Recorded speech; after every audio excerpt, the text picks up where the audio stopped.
All of your favorite fighters are on this must-have DVD box set. Chuck Liddell, Tito Ortiz, Matt Hughes, George St. Pierre, The Ultimate Fighter Season 4 champion Travis Lutter, and more. This UFC box set makes a perfect gift for the holidays.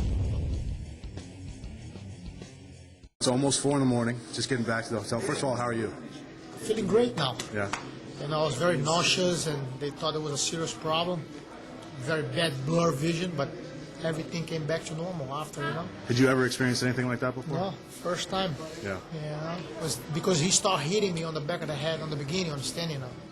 And the ref told him, no hitting on the back of the head. Then as we hit the ground, he threw 2 knees. Like he held my head and set up for the knee, you know. I think he felt that I was dominating him and he want to find a way out, you know. He has a different story. He says that, you were on the verge of going out and then you copped out because you could have fought. How verge of going out? It's like if I could knee from where I was, that fight would be over in 10 seconds. Yeah. You know, like I had all the control. I could throw knees as much as I want. And I didn't because though I obey the rules. Like if they want to do the way that I like it, I allowed even biting. That's what I like. I wouldn't mind. But they want to restrain me under rules with gloves, the whole 9 yards. And next thing I see, like it's always, and you have to understand, this is not the first time that happened. Like in Japan when I fought Pride 2, it was the same thing. I wasn't allowed to knee, and my opponent throws knee on my head every time I was on my fours without any punishment, without any problem, you know. Mm-hmm. And this was Frank again, the same thing. Like he threw the first one, and I said to him, I look at him and I said, fuck, man. And he threw the second. Like, he grabbed my head position and laid the second one, you know. Yeah.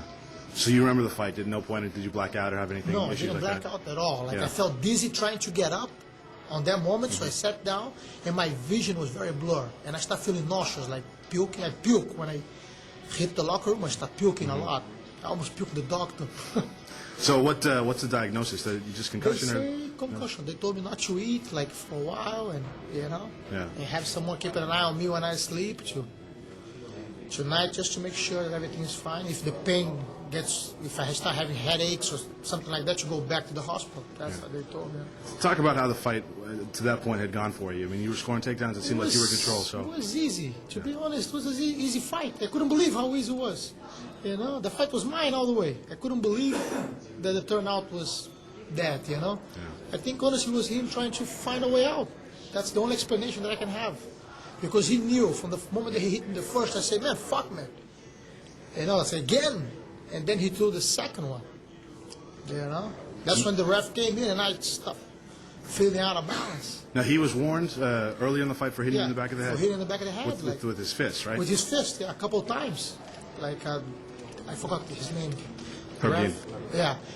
Herb Dean goes and says, don't hit in the back of the head. And he goes, oh, I'm sorry. And then he hit a couple more times. You know? But so, that was fine. With the fist, to be fine.